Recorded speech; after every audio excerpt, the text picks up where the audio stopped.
နေ့ဒီအချိန်မှာလူတွေကိုဥဆောင်မှာဖြစ်တဲ့အတွက်ကြောင့်ဒီလိုအရေးကြီးဆုံးလုပ်ရမယ့်အရာအကုန်လုံးရှိ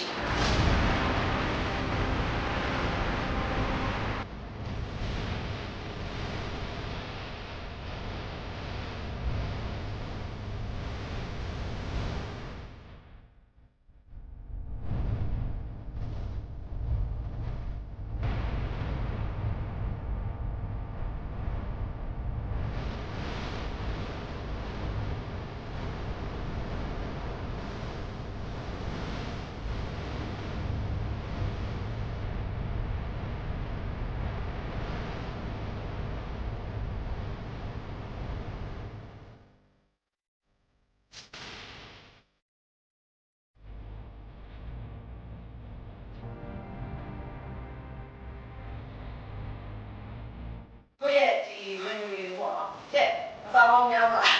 တို့ဒီနေ့လည်းဒီနေရာကိုရောက်လာတာပါတို့ရဲ့ target တွေကိုထိချင်လို့ကိုယ့်ရဲ့ energy အားတွေအပြည့်ဖြည့်ပြီးပြန်ပြီးတော့လာတာပါအခုလောက်ဆက်ရှိရ